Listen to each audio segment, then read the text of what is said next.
que eu quero que vocês façam, a gente pode fazer o exemplo juntos, para não tomar muito tempo. Eu vou fazendo junto com vocês e vocês vão olhando ou tentando seguir os exemplos aí por meio do R. Lá na página do meu curso, lá na página do meu site, vai ter aqui seleção de modelos binomial. Deixa eu ver se mortalidade ou é ácaros. Acho que é ácaros. Mas...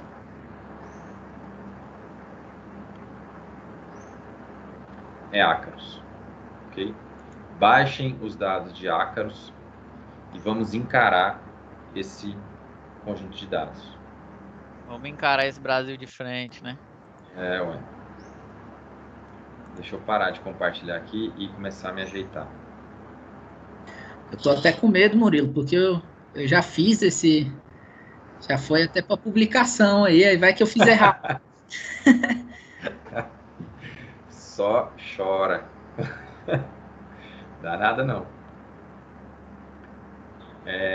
Beleza. Então vamos lá. Eu tenho as coisas aqui. A gente vai conseguir. Beleza, tá tudo certinho aqui. Então, baixem os dados. Tá tudo certo. Baixem os dados e sigam aí comigo fazendo as análises. Leiam os dados. Esses dados, eles se referem a... isso aqui é plântula. Nutripop, Prop, PNB. Não, baixa os dados de... Deixa eu ver aqui de novo. Pera aí, galera. Deve ser o outro, né? 2 minutos aí, só para eu checar aqui o troço. E o site tá estranho aqui pra mim, não tá aparecendo não, mas pode ser problema na internet também. Então, ó, é um dado de plântula, mortalidade de plântulas, ok? Então, bora lá. Conseguiram baixar os dados e carregar os dados no computador de forma a ter essa informação aqui? Tô colocando ainda. Gente, se alguém puder colocar aí no chat pra mim, o meu aqui não tá...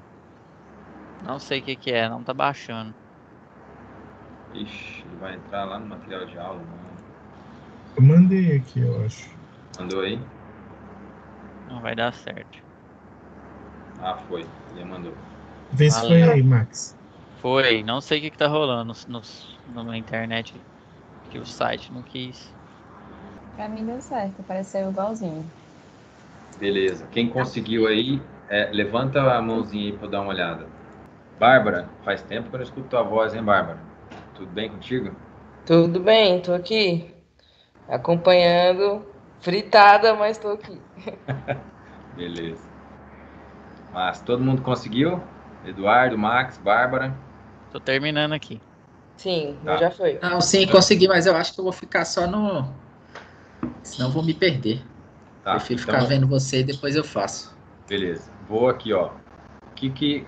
O dado consiste em morte, é uma coluna com o número de indivíduos que morreram ou não sobreviveram, um total, que é o número de plântulas que foram colocadas nesse experimento, úmide, que é a umidade do solo nas parcelas, em cada uma das parcelas medida, POP, que é o local onde foi executado o experimento, que no caso pode ser o Parque Nacional de Brasília ou não sei o que eu botei, talvez FAO, alguém me diga alguma coisa aí.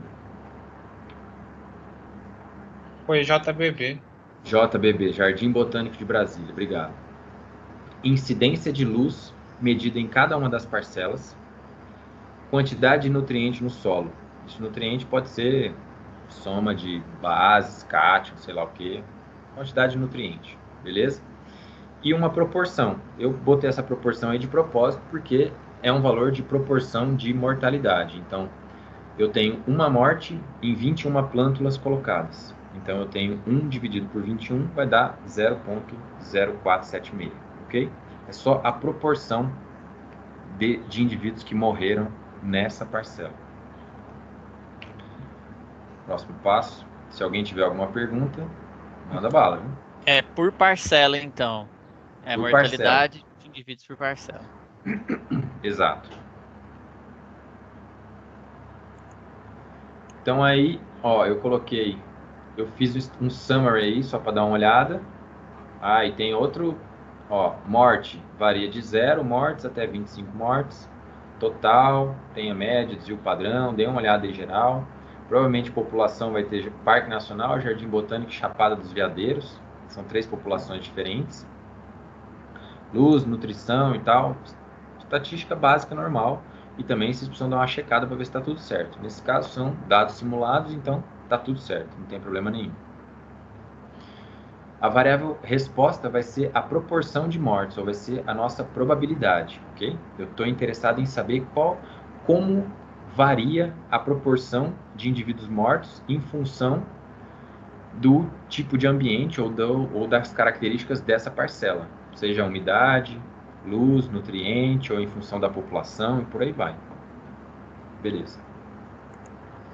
O que eu vou fazer? Eu vou ajustar um modelo GLM binomial com a nossa função de ligação do tipo logit. Então, quando eu estou fazendo um GLM binomial, eu estou assumindo que o valor esperado de y, que é a minha proporção, a minha probabilidade, ele é igualzinho o valor de p. É como se fosse o lambda, ok? Que é o meu valor de probabilidade. Meu valor esperado é o valor p. A função, a distribuição binomial também não tem, aliás, ela tem uma variância. Só que a variância é uma função do valor esperado de p. Então, a variância de y, ela é p i, né? Porque eu tenho várias parcelas, então o i é cada uma das parcelas. Então, é o p vezes 1 menos p, que é o p, a probabilidade, vezes o complemento da probabilidade. Esse é o valor esperado da variância desse modelo. E o modelo que eu vou fazer é o p, que é o meu valor esperado de proporção, ele transformado em logit. O que ele equivale? Ele equivale à mesma coisa. Logit é a mesma coisa se eu fizesse assim, ó, log de pi dividido por 1 menos pi. Esse é o chamado odds ratio, quando vocês forem olhar em algum livro de estatística. Ele é exatamente equivalente àquele e elevado à equação dividido por 1 menos e elevado à equação. A transformação é exatamente a mesma. Mas, ó, então eu estou fazendo log de p dividido por 1 menos p é igual a mais b de x. E nesse caso, eu não tenho só um x, eu tenho vários x, ok? Todo mundo entendeu o modelo? Tem alguma dúvida em relação a isso? Isso tudo eu tirei da estatística, tá, pessoal? Isso não estou inventando, nem fazendo nem nada. Isso aqui está no livro de estatística. Vai, Laís. Professor, Não, foi sem querer, foi mal. eu vou aproveitar o Laís também. Você falou que o logit é a mesma coisa que o odds ratio, é isso? Eu não entendi nessa parte. O tá. PI dividido por 1 menos PI, essa razão entre esses dois valores, quando eu tenho uma probabilidade 0,70, eu tenho um complemento de 0,30, porque 0,70 mais 0,30 dá 1, ok? Então, 1 menos P é 1 menos 70. Se eu fizer 0,70 dividido por 0,30, isso vai me dar um valor. E eu pego esse valor e boto o log desse valor. Essa é a transformação logit, ok? Mas quando eu estou falando do odd ratio, que eu nem sei como é que traduz isso, mas é americano e inglês que gosta de usar o odd ratio em apostas. Ele fala, tem 3 vezes mais chance de dar o resultado para um determinado time do que do outro. Quando eles estão fazendo isso, mesmo, né, professor? Eles estão fazendo o odd ratio. Ok? O que você falou, Ademar? Não, eu tava concordando com o senhor, que é tipo um negócio de chance no jogo, assim, tipo, a sua taxa de sucesso, a taxa de chances, assim, É isso aí. Esse é o odd ratio. Então, próximo passo. Agora, uma coisa que eu tenho que fazer eu tenho 2 formas de especificar um modelo binomial. E elas são super importantes porque muita gente erra nisso. Eduardo, cruza os dedos aí, Eduardo. eu tenho morte e eu tenho o total. Eu quero saber quantos indivíduos sobraram. Para eu saber quantos indivíduos sobraram, eu preciso fazer o total menos o número de indivíduos que morreram. Isso vai me dar o número de indivíduos que sobraram. Certo? Então, se eu juntar essas duas coisas em uma matriz, eu tenho aqui, na primeira parte, os indivíduos que morreram, quantos indivíduos morreram, e aqui, quantos indivíduos sobreviveram. Então, eu vou ter duas colunas, uma de mortes, uma de sobrevivência. Notem, isso aqui não é o total, ok? Eu tenho mortes, quantos indivíduos morreram, e quantos indivíduos sobreviveram. Para você saber quantos indivíduos no total foram colocados em cada uma das duas parcelas, você precisa fazer a soma desses dois valores. 21 mais 1, 2 mais 4, 0 mais 7, por aí vai. Ok? Beleza. Então, vamos usar primeiro essa forma de especificar o modelo. Eu preciso criar uma matriz que vai ser a minha variável resposta, a minha matriz de duas colunas com variável resposta, como variável resposta, que tenham a morte em uma coluna e a sobrevivência em outra. Ah, professor, mas eu estou interessado na sobrevivência e não na morte. Eu quero calcular a probabilidade dele sobreviver, não na probabilidade dele morrer. Então, você vai fazer a mesma coisa, só que dessa vez com a primeira coluna sendo a sobrevivência e a segunda coluna sendo a morte. Só inverter essas duas. Tranquilos? Beleza. Então, vamos lá. A forma de eu especificar o modelo GLM binomial segue a mesma tendência do GLM normal. Então, GLM em função de luz, alguma coisa, um Y que é em função de luz, data igual a D, e a família dessa vez é binomial. Então, em vez de colocar uma variável na minha variável resposta, eu coloquei uma matriz com duas colunas, que tem na primeira coluna o número de indivíduos que morreram e na segunda coluna o número de indivíduos que sobreviveram, que é exatamente essa coluna, essa matriz aqui. Beleza? Essa é uma forma de representar. Mas vocês se lembram que eu também tenho um valor de proporção. Se eu dividir o número de mortes sobre o número total, eu vou ter um valor de proporção. E eu também posso especificar o meu GLM binomial por meio da proporção. Eu vou pegar, especificar o meu GLM por meio da proporção. Proporção em função da luz. O único problema disso é que o número de indivíduos colocados em cada uma das parcelas, ele é diferente. Se você só especificar proporção e não colocar os weights, os pesos, o computador vai assumir que você colocou o mesmo número de indivíduos em todas as parcelas. Pode ser 1, pode ser 10, pode ser 1000, pode ser o que for.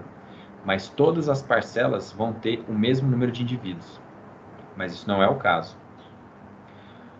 Se eu coloco o valor de proporção aqui e se o meu número de indivíduos muda em função da parcela, como é o caso, olha aqui, ó, eu tenho parcela com 21, parcela com 16, parcela com 7, parcela com 8, parcela com 14, assim por diante.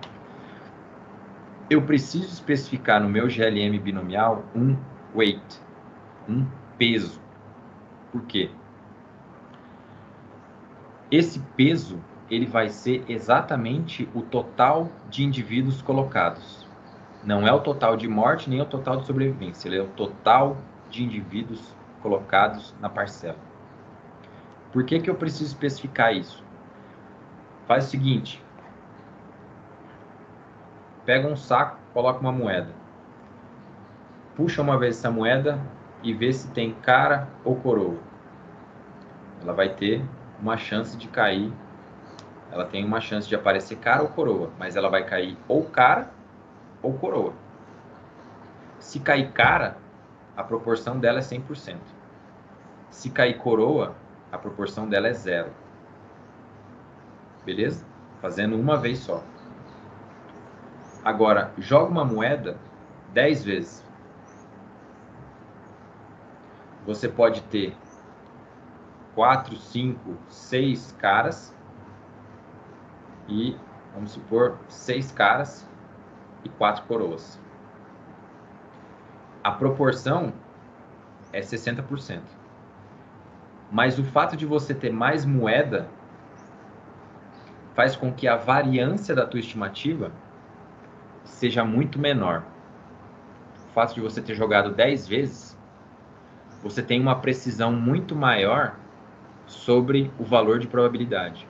Se você jogar só uma vez a moeda, teu valor de probabilidade não vai dar nunca 50%. Ou ele vai dar 100 ou ele vai dar 0. Agora, se você jogar 10 vezes, você vai estar muito próximo dos 50%. Por quê? Porque jogando 10 vezes a moeda, você consegue estimar com maior precisão o valor do parâmetro, o valor da média, que no caso é 50%. Então, especificando o GLM, eu posso especificar dessa forma. Se eu especificar dessa forma, internamente o computador já vai saber que existem números diferentes de indivíduos colocados em cada uma das parcelas e vai lidar com isso. Se eu especificar por proporção e não botar nada mais além disso, eu estou dizendo para o computador que todas as parcelas têm o mesmo número de indivíduos colocados. Mas eu preciso especificar os pesos, porque eu tenho diferentes números de indivíduos dentro de cada uma das parcelas, ok? É como se fosse um ponto que tiver, se eu fizer dessa forma ou dessa forma, o resultado vai ser idêntico. Ele não pode mudar, ele tem que ser idêntico. Todas as estimativas, tudo é idêntico, ok? Beleza. Próximo passo, estão me seguindo? Então, fizeram esses dois modelos aí? Porque o segundo a gente tinha que fazer uma proporção. Como que você gerou essa proporção? Número de indivíduos que morreram dividido pelo número total de indivíduos colocados. Tem que ter feito isso antes, né? Tem que ter feito isso antes. Por quê? Porque a variável resposta, ela tem que ser um valor de proporção. Ela tem que ser um valor que varia de 0 a 1.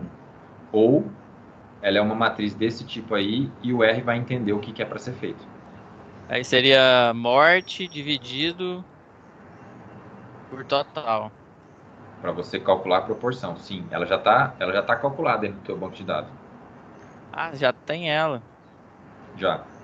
Eu achei que não tinha, não. Beleza? Então vocês têm as duas formas de especificar que dão exatamente a mesma coisa. Tranquilos? Beleza. Deixa eu acender a luz aqui.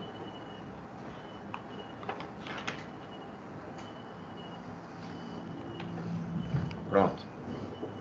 Então, próximo passo. O que eu tenho que fazer agora, eu vou seguir uma abordagem de hipótese nula. Então, qual é a minha abordagem de hipótese nula? Eu vou estipular o meu modelo e vou colocar todas as variáveis que me interessam, incluindo as suas interações. Então, coloquei uma interação entre umidade e proporção, mais uma interação entre luz e nutriente. Especifiquei de acordo com o valor de proporção e não esqueci de especificar os pesos. Só para mais uma palavrinha sobre isso aqui, pessoal. É muito frequente as pessoas errarem nisso aqui, ó. Vocês colocarem morte e colocarem o total de indivíduos aqui. Se vocês fizerem isso, vocês fizeram errado, ok? É a probabilidade, o número de indivíduos que morreram e o número de indivíduos que sobreviveram. Então, beleza. Então, especifiquei aqui o meu modelo geralzão. Se eu seguir uma tendência dessa da hipótese nula, de teste de hipótese, eu posso simplesmente ajustar o meu modelo e partir para o meu drop 1, que eu sei que o meu modelo vai estar testando o modelo mais complexo, que é esse aqui, com todas as interações, e vai retirar uma a uma dessas interações e vai testar se elas são ou não significativas. Deixa eu ver o que eu vou depois. Lembrando que eu ainda não falei nada de validação de modelo. Se vocês estão fazendo GLM binomial, vocês devem seguir o mesmo procedimento que a gente fez até agora e vai funcionar exatamente da mesma forma como o modelo de Poisson ou negativo binomial. São os mesmos procedimentos que vocês têm que fazer. Checa o modelo, plota o resíduo, só que é um pouco mais difícil de enxergar essas coisas, então vocês vão penar um pouco mais. Então eu estou indo só para exemplificar a temática da aula, que é a seleção de modelos, ok? Então fiz um drop one e botei aqui o Likelihood Ratio Test, ou o que vai dar a mesma coisa, que é o que a gente tem usado desde então. Ele vai testar o modelo complexo, em função do modelo sem essa interação umidade-população, e vai dar um valor de significância para o valor de LRT. Então, nesse caso, essa interação é significativa. Deixa aí, porque ela é importante. Essa outra interação aqui, ó, luz e nutriente, ela tem um valor de LRT super baixo, então ela não é significativa. Ó, então, essa interação eu posso tirar. O que eu fiz? Tirei de novo aqui, ó, tirei a interação. Botei um mais no lugar da multiplicação. Rodei o modelo de novo, fiz o drop 1, e o drop 1 vai me retornar esses resultados. A interação, umidade e população continua sendo significativa. Poxa, ela é importante para o meu modelo. Deixa aí. Tem efeitos interativos na proporção de morte. Deixa aí. Nutriente não é significativo. Olha, o modelo não perde nada, nem ganha nada colocando nutriente dentro desse modelo. Não acrescenta em nada, é um zero à esquerda. Então vamos retirá-lo depois. Olha a luz. Luz, ó, significativo. Se eu tirar luz do meu modelo vai piorar. Então, vamos deixar a luz, porque a luz é importante. Então, a única coisa que a gente tem de não significativo aqui que a gente quer retirar é o valor de nutriente, porque é não significativo. Então, vamos retirá-lo do modelo. Roda o modelo de novo, faz o drop 1 e checa de novo esses resultados. Interação continua sendo significativa e a luz continua sendo significativa. Tudo significativo, ponto final, acabou o backward selection, a seleção de modelos baseado no teste de hipótese. Beleza?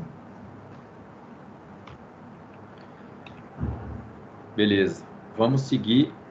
Alguém tem alguma dúvida? Laís? Eu ia falar que tá beleza. Deu certo. Massa. Vocês estão chegando nos mesmos resultados que eu aqui? Murilo, Diga. a luz, quando a interação umidade e pop não tem essa interação, ela deixa de ser significativa, é isso, né? Ou será que deu errado pra mim? Não entendi o que você falou, cortou tudo. Ah, tá, desculpa. É que quando tira a interação umidade com pop, a luz deixa de ser significativo, é isso? O que você está falando? É isso o quê? É a interpretação do que você está falando? Não, é que o meu valor de P, quando eu tiro essa interação umidade e pop, né, população, sei lá, o que significa, a luz deixa de ter valor significativo do P. Sim. Aí, mas acontece, tá. Isso acontece. Por que que é, eu não sei. Eu só estou dizendo que se você tem a priori uma hipótese de uma interação entre elas, o que em muitos casos acontece, coloque a interação e teste ela. No caso, nesse conjunto de dados, como eu criei o conjunto de dados e eu sabia dos efeitos que tinha, eu coloquei essas duas porque fazia parte da história que eu queria contar. Mas se você não, você vai colocar toda a informação que você achar necessária para o contexto que você está tratando. Então, cheguei aqui, terminei o meu backward selection. Eu tirei todas os meus preditores e tenho um modelo muito mais simples, muito mais compacto e só com variáveis significativas. Agora, se eu quiser fazer previsões, é só eu construir a equação da reta e começar a fazer previsões baseado nos valores de umidade, luz e da população que está se tratando. Ok? Beleza. Esse é o teste de hipótese. Agora, Se eu estou fazendo uma seleção de modelos por meio da teoria da informação, eu vou dar uma olhada só nos AICs. Então, o que eu tenho que fazer? Eu tenho, idealmente, se vocês estão fazendo uma análise hipotético-dedutiva, idealmente, vocês estão pensando a priori nas hipóteses, pensando em quais fazem sentido e tentando montar um modelinho que represente essas hipóteses teóricas, a priori, note, a priori, vocês devem construir um modelo que contenha cada uma dessas hipóteses que você vai ter. Então, aqui eu tenho uma primeira hipótese que me diz: a proporção ela vai ser influenciada só por população e pela luz. Mais nada. Isso é uma hipótese. Então, modelo 1. Não, eu tenho uma outra hipótese que a umidade vai ser importante, a população vai ser importante e a luz vai ser importante. Beleza, isso é um outro modelo. Modelo 2. Não, eu tenho só uma hipótese de que a população ela tem um efeito interativo junto com a luz. E só. Todo o resto está fora. Beleza. Modelo 3. Ou não, eu tenho uma hipótese de que tem uma interação entre umidade e a população. Luz e nutrientes também devem ser incluídos dentro dessa equação. Beleza. Modelo 4. De todos esses modelos, tem alguns que não necessariamente são aninhados. Eu posso ter variáveis, é que eu tinha um número limitado de variáveis aqui, mas eu poderia ter variáveis completamente diferentes nos 3 modelos. A única coisa que vai me ditar é a minha cabeça. Eu estou montando as hipóteses a priori, pensando na biologia do organismo, tentando determinar qual seria o cenário de resultado, e criando um modelo para representar cada um desses cenários. Então, eu criei 4 modelos diferentes, de acordo com a minha cabeça. Agora, o que eu vou fazer? Eu ajustei cada um deles e eu vou compará-los todos com o valor de AIC. Aquele que tiver o melhor AIC é o modelo melhor. Então, olhando aqui, o modelo 4, que contém 8 parâmetros e contém um valor de AIC 2,86, é o melhor modelo. Ponto final. Interpreto o resultado do modelo 4. Ok? Provavelmente, a Lauren, que está trabalhando com modelagem de ocorrência de distribuição de organismos, ela já deve ter visto um monte dessas situações aqui nos artigos que ela tem lido. Então, as pessoas pegam um monte de variáveis que influenciam tanto psi, a probabilidade de ocorrência da espécie, quanto a probabilidade de detecção da espécie. E montam uma série de cenários. Às vezes as pessoas fazem 7, 8, 10, 12, 15 cenários. Depende de quem está fazendo. E aí as pessoas vão e ajustam todos os modelos e comparam os modelos de acordo com o AIC para ver qual deles é o melhor. Lauren, já viu esse cenário?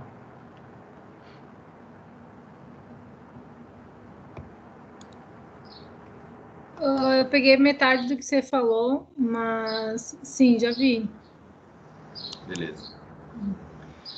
Essa é uma abordagem de contar a história de forma hipotético-dedutiva, construindo modelos com variáveis diferentes. Se vocês forem perguntar para algum cientista que seja mais indutivista, ou que tem uma tendência a mais pedir para os dados, falar, os dados, eu não sei, eu não tenho nenhuma hipótese a priori.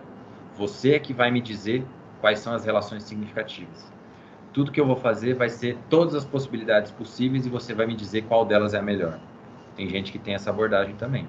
Vocês provavelmente já devem ter visto alguma coisa em artigo, aquelas coisas com o pacote Multimodel Inference, MUMIN, que é um multimodel, nem lembro o nome, que é inferência multimodelos.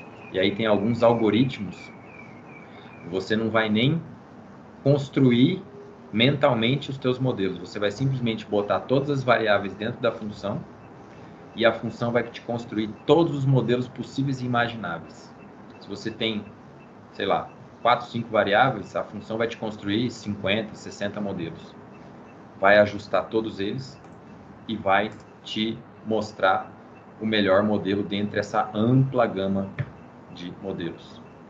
A diferença disso que eu estou falando para essa abordagem aqui é unicamente conceitual, filosófica. Eduardo. Não, eu só ia perguntar o que você acha dessa abordagem, assim, porque eu fiz uma disciplina lá no IMPA, né, há uns meses atrás, e a professora falou que essa pegada está sendo agora mesmo. Você joga tudo e usa os critérios de corte, e aí depois ainda tira a média dos que passaram de um certo limite, né? Faz Exatamente. o consenso médio. Então ela falou que essa está sendo a nova pegada, porque você tira qualquer viés do computador. O que você acha dessa? Quem que era? A Flávia Costa que estava dando disciplina? A Isabela alguma coisa, era uma convidada. Era da parte de herpeta. Eu olho o nome e te falo depois, mas ela estava sendo como professora convidada lá de uma outra professora. Legal. E era modelagem ecológica com a parte climática, né? Mas o que a galera faz é justamente essa inferência baseada em um monte de modelos. Eu particularmente não gosto muito dessa abordagem, não. Eu estou tentando me lembrar que eu não fiz nenhuma dessa abordagem ainda.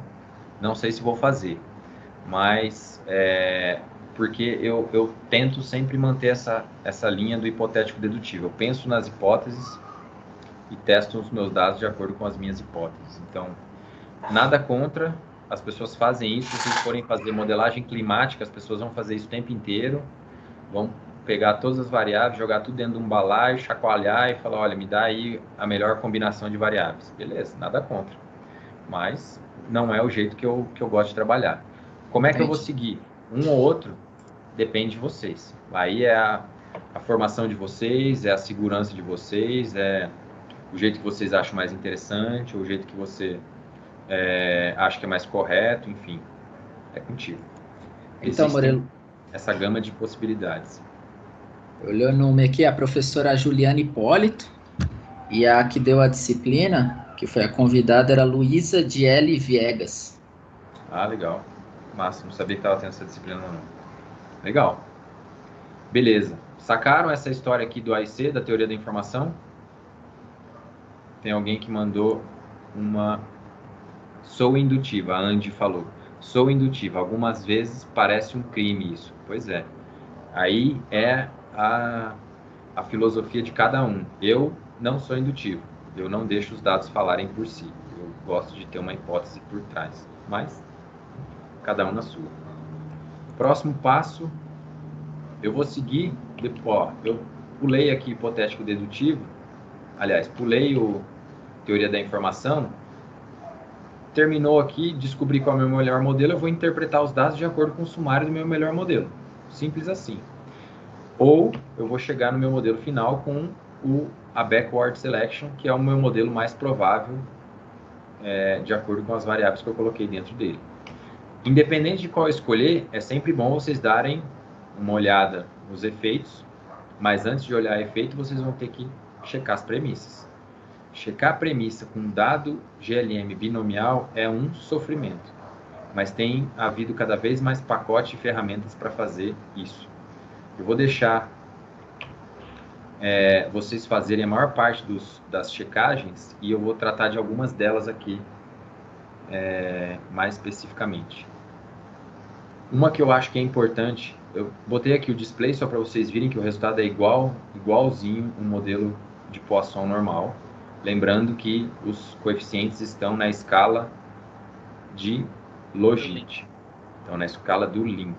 Okay? Se vocês tiverem que fazer as predições para cair, para predizer de acordo com probabilidades, vocês vão ter que fazer a transformação inverso do Logit. Então, uma das primeiras premissas que vocês têm que testar é a sobredispersão também. Existem casos em que os dados com distribuição binomial têm mais variabilidade do que seria esperado pela distribuição binomial. Alguém abriu o microfone aí e querem falar alguma coisa?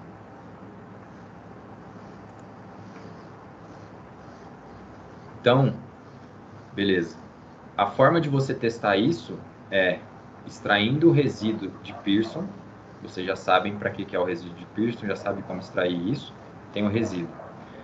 Se vocês seguirem esse procedimento aqui, tanto com um modelo Poisson ou com um modelo binomial, vocês vão chegar num parâmetro de dispersão. Então, aqui, se vocês somarem todos os resíduos ao quadrado e dividirem pelos graus de liberdade no resíduo, vocês vão encontrar um valor que vai fazer referência, que vai te dizer se o teu dado está ou não com sobredispersão.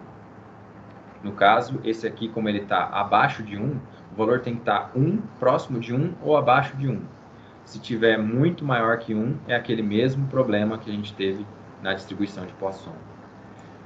Se vocês não estão com preguiça, se vocês estão com preguiça de calcular isso à mão, vocês podem simplesmente mudar a distribuição aí para uma quase binomial.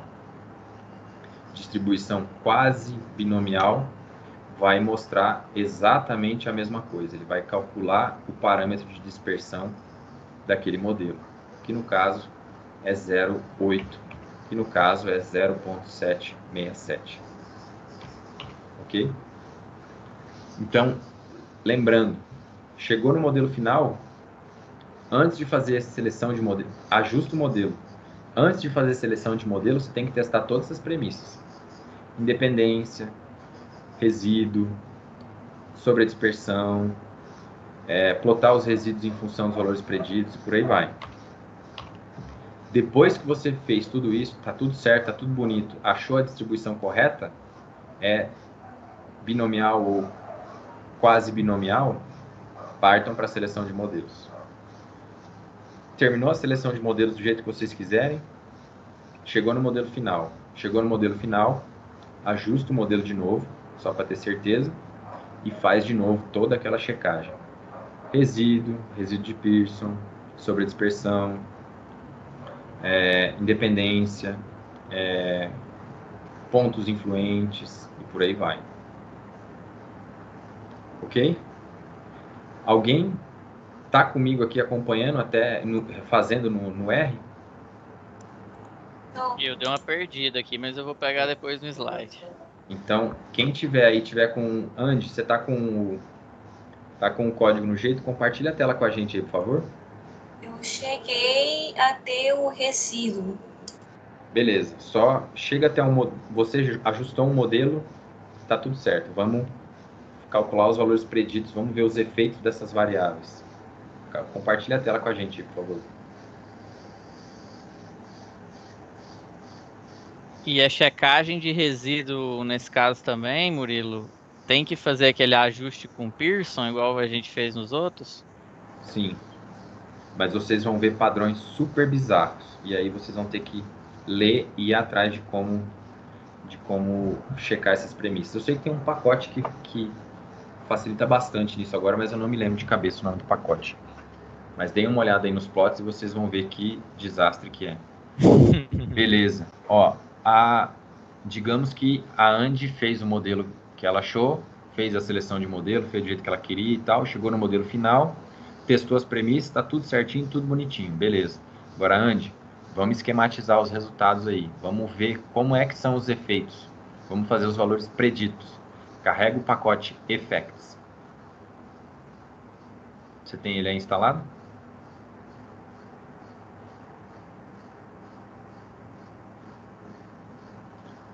Se não tiver, vai ter que instalar rapidinho.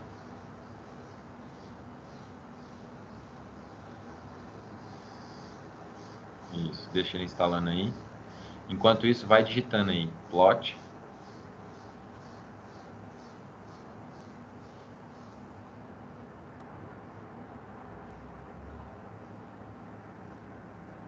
Plot, abre parênteses. All effects com E maiúsculo. Com E maiúsculo. Abre parênteses. E coloca o nome final, o nome do modelo final que você chegou. Que é o Result Red, eu acho.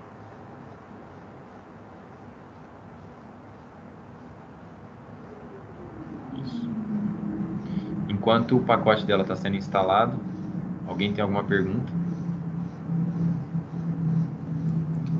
Tá, Murilo, só que você trabalhou com esses dados de proporção, né? Mas um modelo binomial pode ser presença e ausência, né?